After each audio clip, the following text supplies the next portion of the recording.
Chances, what's all the emergency about? What's up YouTube, and welcome to a new tea time video on a Sunday. I actually wanted to do like a Snapchat Q&A, but I got this question so many times that I decided to do this video first, because not only in that Snapchat Q&A I got this question a million times, also in my YouTube comments and under a lot of vlogs that I post. And the question that I got asked like all the time is how I stay organized, motivated, focused on my tasks, and this is what I want to talk about today and maybe help you guys out a little bit to improve yourselves. A little disclaimer, this is what works for me. Maybe all my tips can't help you to be organized and focused, but you can try it at least, you know? And maybe you will surprise yourself. This is what I want to do with this video. My first tip is think about what your motivation is, because when I think about doing tasks that I usually don't like to do, I always have 4 words in mind. And these 4 words are do it for yourself. And the reason for that is usually tasks that you don't like to do are, for example, homework or things you have to do for uni. And the reason why I always say that to myself is not because I'm an egotistical bitch. It's because when you do tasks like this, you always feel pressure. You feel pressure from the outside. You feel pressure from your profs, from your teachers, and from your parents. And when I think about do it for yourself, when I go to uni for myself, I'm making YouTube videos because I have fun doing them, so I do them for myself. It is a greater motivation for me to actually start with these things, and it takes away the pressure that comes from outside, and it helps me a lot to really like step over the line between being lazy, lying in bed all day, and really doing something that day. Lately I found a YouTube video about this technique, and I realized I've been doing that for years already, even before I watched this video, but I can link you the video in the description box, and that's the 3 seconds rule.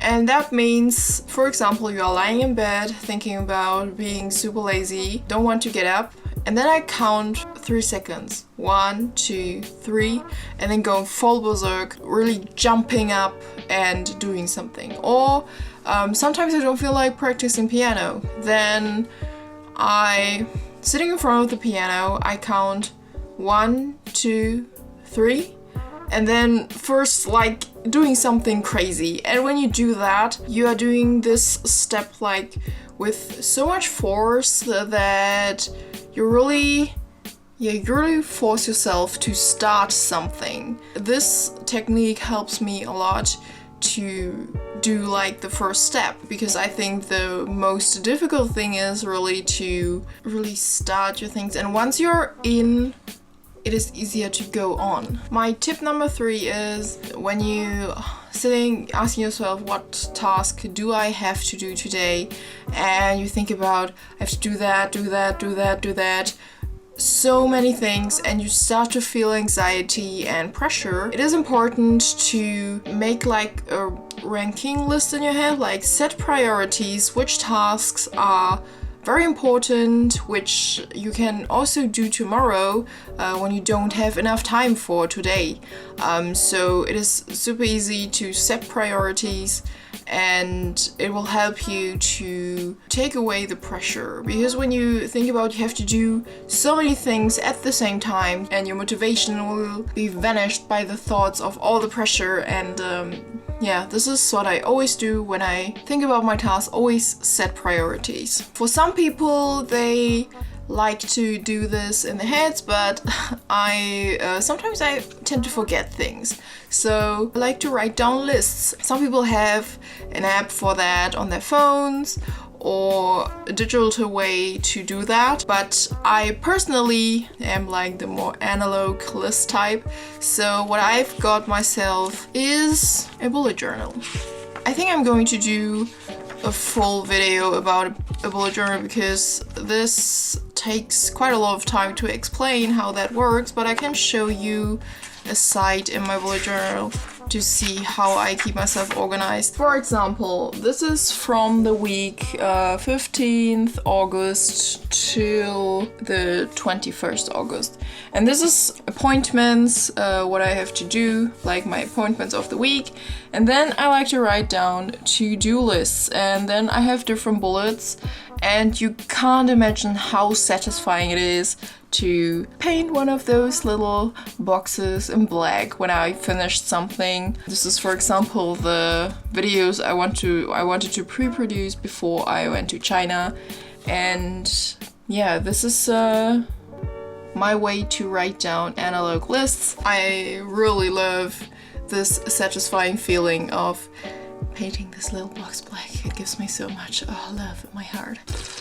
Even with all of these priorities things and writing down lists, I also have moments when I feel so much pressure and anxiety. What I do when this happens is, first of all, I really sit down, I take a deep breath, and think about something that calms me down. In my head, for example, what calms me down are colors. Pastel colors. I always imagine pastel colors, how they are flowing in my head, and it really helps me to calm down and like reorganize my thoughts and take a look in my bullet journal and then start with my task step by step, and don't like to how I overcome this whole panic in my head. When you are panicking and then start to do something, maybe the result won't be the result that you wanted at the beginning. So some tips on when you're actually already started doing the task, how you can improve that. So first of all, what I always do, especially when I'm studying for uni, is put away your fucking phone or your iPad, or if you don't need your laptop to learn something or to look something up on Wikipedia like every student do, put it away from your working desk. I realized really my phone is the biggest distraction I can have. I have quite a lot of like group chats in there and Instagram feeds and Snapchat stories and all these things that's keeping me away from really doing things. So usually when I studying for uni, I put my phone on this thing back there, or sometimes upstairs in my bedroom, so it isn't in the same room as me and I can't take a look on my phone. And I really like saying, for example, I'm going to study for 2 hours on this desk without my phone.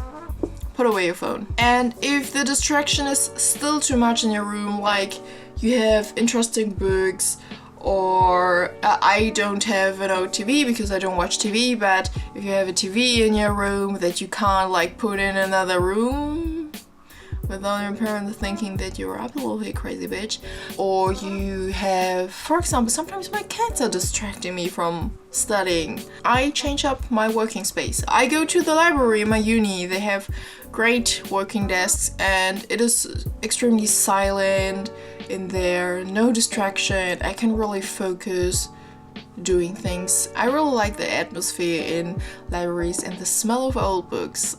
It is just my thing. Or you can go, for example, into a cafe which is not too crowded and too loud.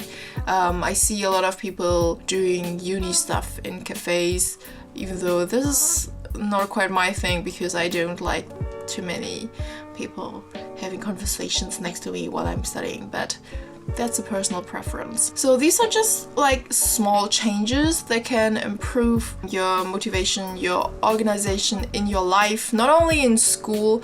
I really write like every task down in my bullet journal. Sometimes housework, sometimes it's about my uni stuff, and sometimes it's about YouTube videos, because YouTube videos are taking quite a lot of time, and to do that and go to uni, sometimes it's quite hard to get everything together, but this is how I can manage to do all this with the time I have and how I stay motivated for everything. This green tea is really good. I really hope that you can improve your lives with these small little tips, and I'm going to do a full bullet journal tour soon on my channel. I think it will come around mid-December or something, and I will show you my system. And then for 2017 you can make your own bullet journal. It's really fun, and it really improved my working flow, if you can say that. So yeah, see you in the next video.